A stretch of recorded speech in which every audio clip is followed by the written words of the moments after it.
The birds are singing, the chaffs are chiffing, the blackcaps are singing, the woodpeckers are drumming. It's all go at Bowyer's, and I'm back and very excited because Jimmy Hill's come down. We're going to be taking a look at those tawny owl boxes to see if the young are ready to ring. It's all go with the chiff chaffs. Well, here we are, back at Owl Central. It's the big day. Big day, time for ringing. Yep, see how many of the eggs have hatched, and we'll put some rings on the chicks, all being well. And of course this is timed so that they're at the right stage. Of course, so they're big enough to have the ring, but not so big they're going to fly away. Yeah, of course. So tawny owls typically branch before they fledge. Jump out onto the tree. Yeah, and sit out on the branches surrounding the nest box, and then they'll call for food. And so we want to get them just before then, really. Yeah. So the leg, the tarsus, is big enough to take a ring. Okay, a statement of the obvious, but we better tell everyone again. Obviously you're properly licensed for this, and as you're licensed I can be your assistant. Absolutely, yeah. So I've got a ringing permit under the BTO, the British Trust for Ornithology, to do this, and yeah, so all of this data gets fed into the BTO and the nest record scheme as well. So when we counted the eggs the first time round, that's already gone. We were excited because there were 5. Yeah, absolutely. That's the first time I've ever had 5 eggs in a tawny owl box. And so I've never heard of a 5, only 4. No, it was really good. And the other thing we've seen is that, you know, looking at the other boxes where the owls weren't in, was they've been using them as a larder, and there was just large numbers of rodents in there. So it looks to me like there's a superabundance of small mammals this year, and that might have accounted for the 5 eggs. Absolutely, yeah. So the way it works, as you know, is the male will provision for the female if he's catching too much, because he doesn't know one night, you know, he could have a really good evening catching lots of wood mice or whatever it is. He'll cache them, and of course he's bringing the female into condition, because of course nature in its very way doesn't breed for the sake of breeding. If there's not enough food, then she may only lay 2 eggs or 3 eggs. So it very much is about that balance that it finds. So yeah, there's obviously plenty of food about for them this year.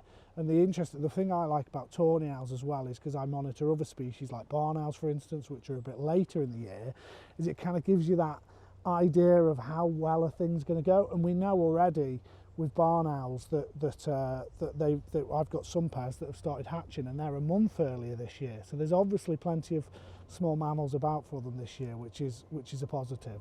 Fantastic. Okay, ready to go? Yeah, let's do it. Yep. Wait, before we go, I need some special equipment. You do indeed. There you go. Yeah. Now people are going to think, why is Chris putting on safety glasses just because they're going to ring some owls? Eric Hosking. Eric Hosking was one of the pioneers of wildlife photography in the early days when equipment was very primitive and getting any images of birds was extraordinarily difficult, and he was remarkable in pioneering that field of photography. But on one occasion he went to a tawny owl's nest because some of the females can be quite feisty, and he was attacked by the female, and tragically for a photographer he lost one of his eyes.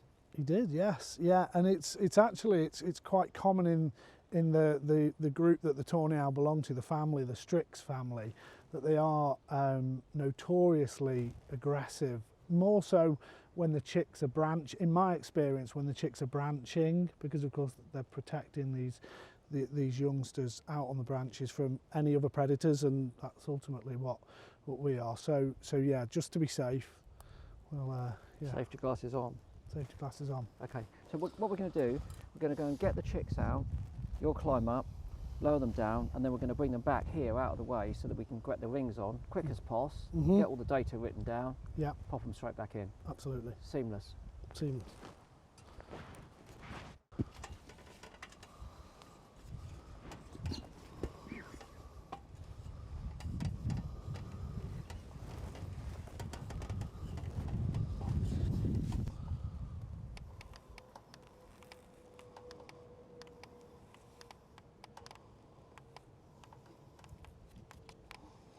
How many is there, Jimmy? So looks like we've got 4. 4? Yeah. Okay.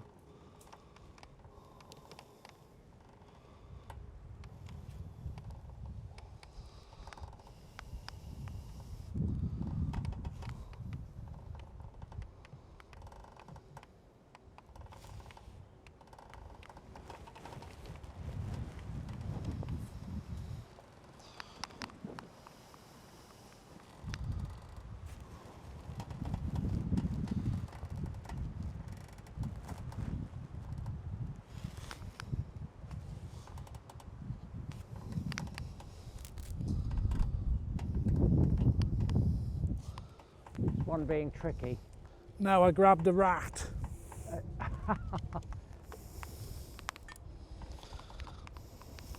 Is there much prey in there? So there was. Oh my goodness, look, that's a large rat, isn't it? For a tawny. Shows how bold they are as predators. Oh, absolutely, yeah. Taking on a rat that size. Anything else? Just the one adult egg. Oh, the egg's left there unhatched. Yeah, just on the right of the box, yeah. Okay. So.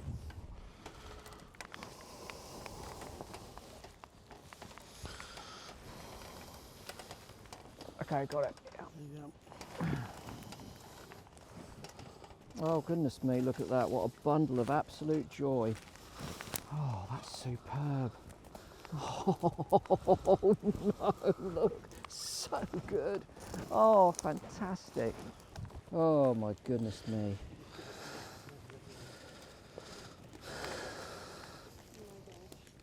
Look at that. Bit of beak clicking, which is where they snap their beak together as a threat.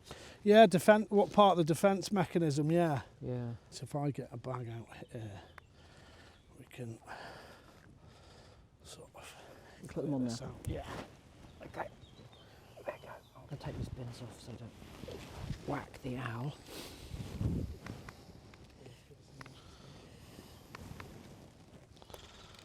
There we are.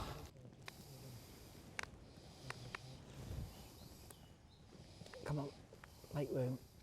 They're getting bigger and bigger each time I take one out. Here's the biggest one. Who's the snappiest?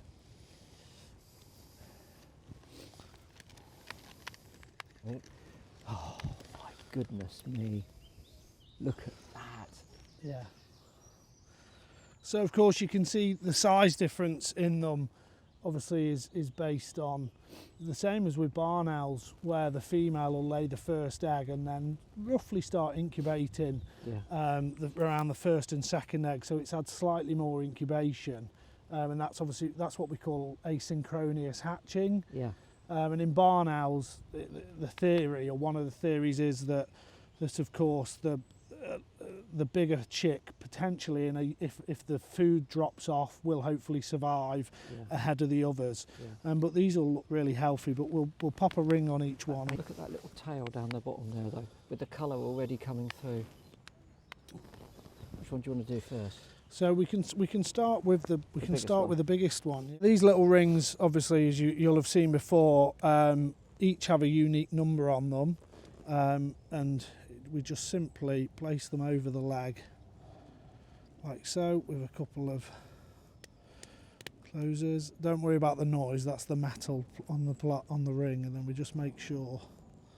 So if they're recovered in the future, anyone can report that number to the British Trust for Ornithology. So if at any point this owl is recovered, alive or dead, and the ring number will tell us all about what's happening today, where the owl came from. We're going to weigh it, I presume. Yep. And then we'll be able to trace its movements over the course of its life.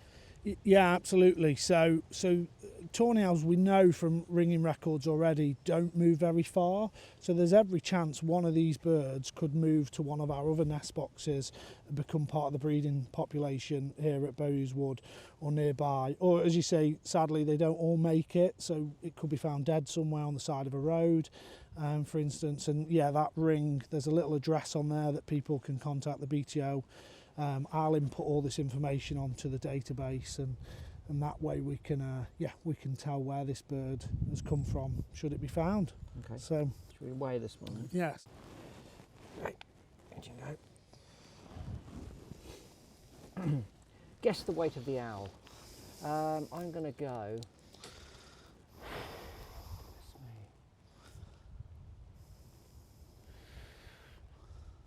85 grams. No. More? I think so, a little bit more. Go on. Well, 30 is a vole, so imagine a handful of voles. Okay, 6 times 30. Okay, so 140.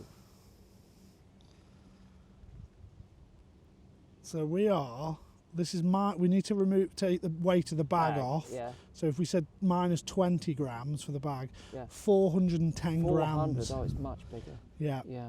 I need to revise my So, weight, so of, this is weight of birds. so this is, if you want to get that one out, that's, yeah, so that's about 390 grams there. Okay. For that, which is the biggest one, which is a really good weight. So this chick here isn't far off getting on for sort of adult weight, 'cause they're obviously putting lots of energy into developing and growing. They're going to be at their heaviest when they leave the nest, aren't they? Absolutely. So I'm just going to make a little note of the ring number, the last digit, and the weight. Right. So Okay, that's one one down. done. One down. Next Do up the then. next biggest one, yeah. Next biggest, here we are. Oh. Got him. Yeah. There we go. Okay. There we are. How many have you rung, do you think? Oh, I think I've been well over 100 sites, nest sites that are active over the years. So quite a few now. Yeah. So that's number 79. There we go.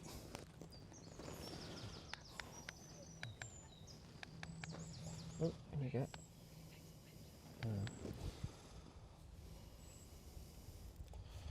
Do you want to have a go at doing this one? So we just clip it on. So if you hold the scales with one hand and then just watch your hand under the bag like that, and then lower it down. Oh, it's pretty much the same. There you go. Isn't it? Yep, not far off. It's about 20 grams lighter, isn't it? 390. Yeah, so 390. yeah. Come on, mate. Let go of that. There we are. Oh no. And there you can see, look, it's pin feathers there.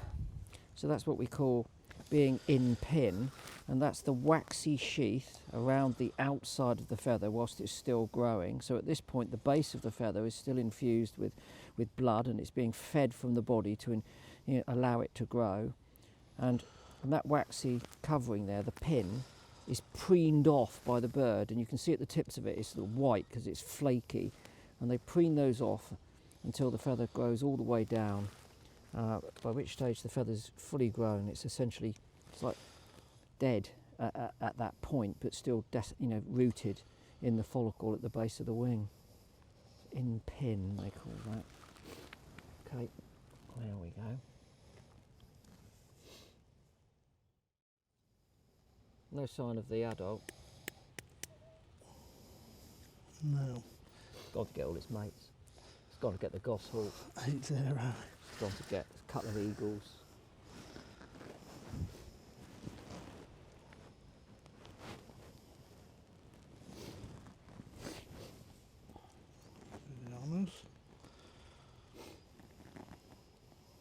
No, I don't.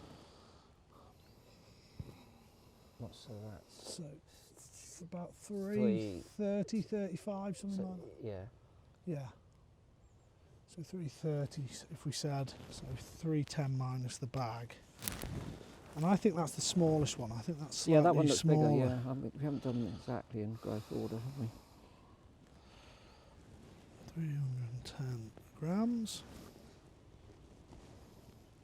Come on.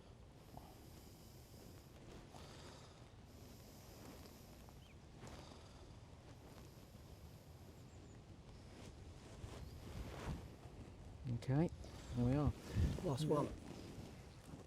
I mean, there's sometimes one's not as strong as the others. I mean, that's a fact of life, isn't it? Yeah, and they tend to go through, like, obviously you'll notice they'll just lie there, pancakes, and hope that predator goes away. And also, when they've eaten, they can be really sleepy. So, lucky you. Hey, listen. Guess what you've got for supper? Sorry, it's rat again. Oh, Mum, not rat again. Can we not have a vole? Oh, Mum, come on, get us a frog. Yeah, don't do. Do you know those owls down the road? They're getting dormice. They're getting dormice, they are. Deliver to it to row. Yeah. There you go. Got that? Yeah. Can you read that? So we're on. So we're on about 270 again, aren't we? Yeah. Yeah. Yes. So want to get that one out.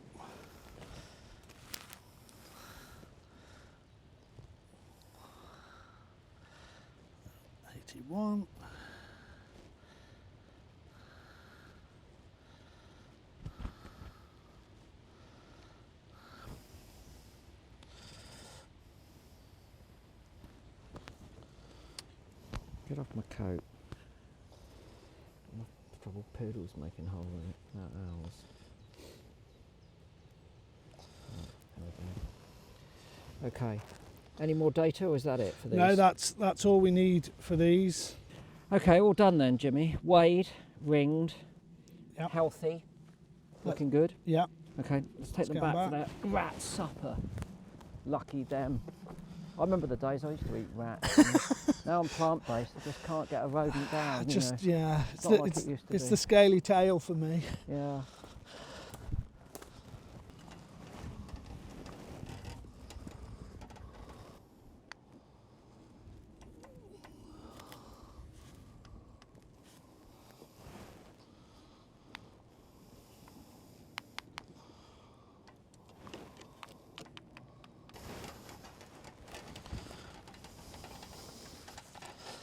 No sign of the adult at all then. I wonder where she is.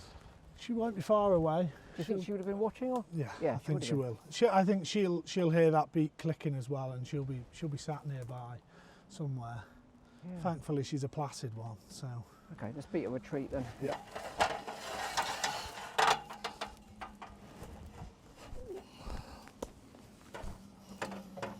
Here we are, nest number 2. And last time this just had a sitting female on it, so we don't know what's in here.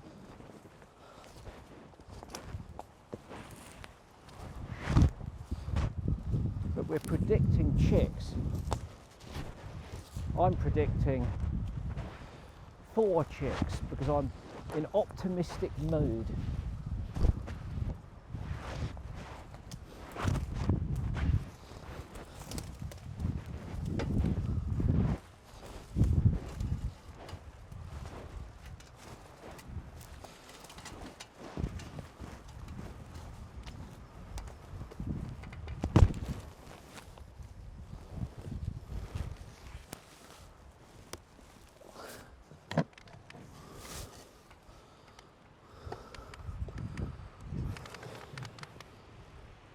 What's the story? Are you bracing yourself? Are you ready for this? I'm ready for this. 5. 5 chicks? Holy moly. Are they big enough to ring, or are they still too small? No, I think there's 5. 1, 2, 3, 4, 5. Yeah. Yeah, 5 chicks. Big enough to ring? Yeah, big enough to ring. Wow, okay, I'll get the bag. Hold on. Yep. Do you want me to hold the bag here? Yeah, that'd You be got great. both hands. That's 1.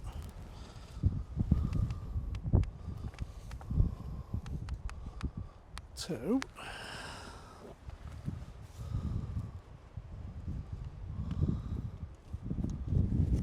3.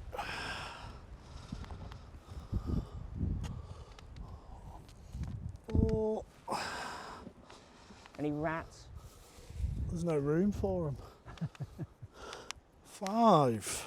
5, that's great, isn't it? Top. Have you ever done a 5 before? Never done a brood of 5 tawny owl chicks, so there we go. Should we do them here? Yep, just there's fine.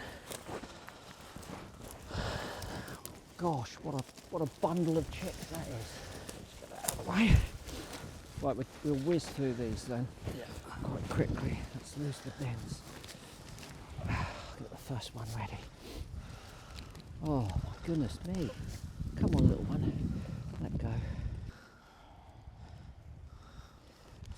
Let go of that bag.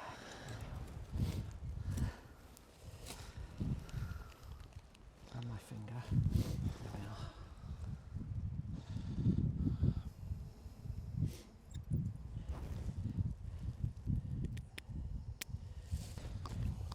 So, yeah, That's the way that's back, fine. isn't it? Yeah. How far do they normally go then? You say they don't move very A far. couple of kilometres Really? at the most, if that sometimes, yeah. So the obviously the sad fact is that you know, at a 70% mortality rate, so 3 of these 5 might not make it to adulthood. So that's 320, so 300 grams that one. They're a bit smaller, so these are probably about a week behind the others. Jim, if we hadn't put these boxes up, they probably wouldn't be nesting in cavities because there's not that many big holes in big trees in Bowyer's Wood, is there? No, absolutely. And I think the fact that we've had, out of 3 tawny owl boxes, 2 occupied straight away is testament to that as well, that they needed these boxes. So, yeah. Otherwise, I mean, they would have been breeding, but presumably they would have then gone to their second choice, which is to find an old crow's or magpie's nest. Yeah, absolutely. Which potentially, runs the risk of getting blown out in wind or, chicks falling out. So yeah, it's a little bit heavier. So 310 grams, that one is. Okay.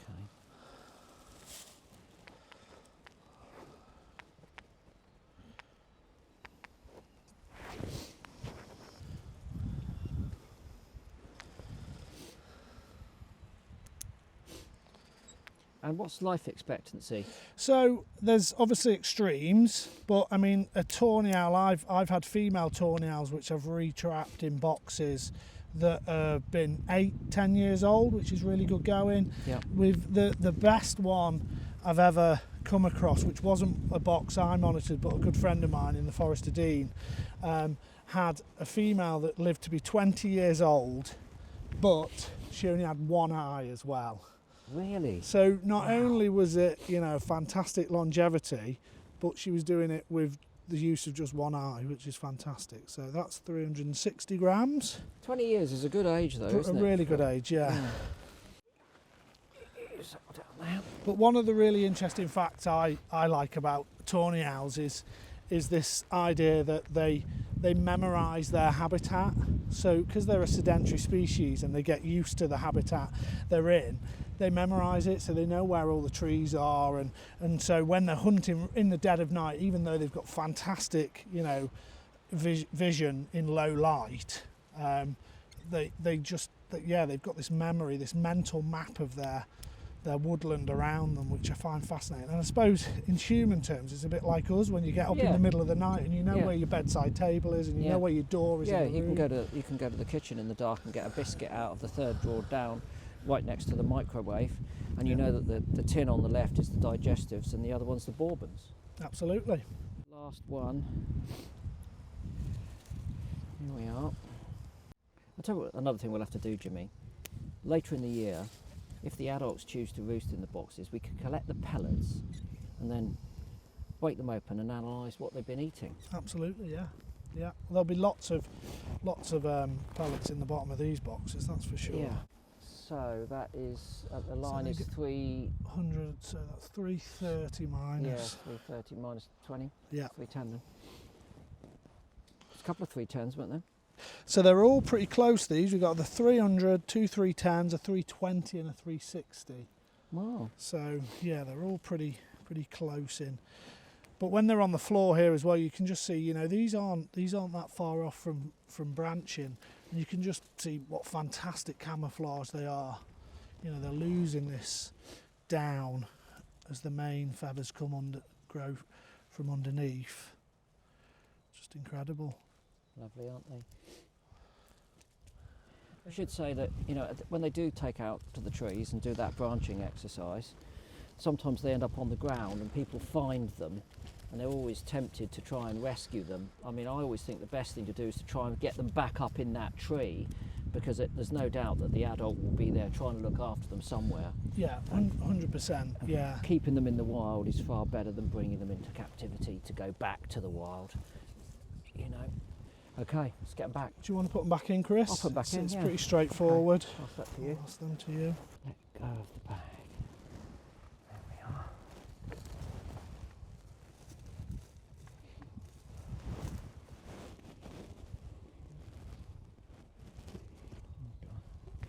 Let go of your brother, sister.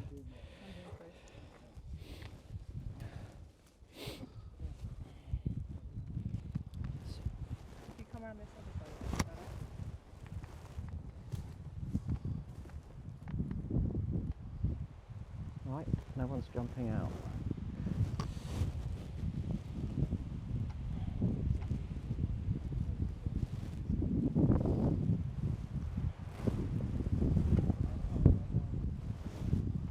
one. What a treat, 5. Brilliant. Amazing, isn't it?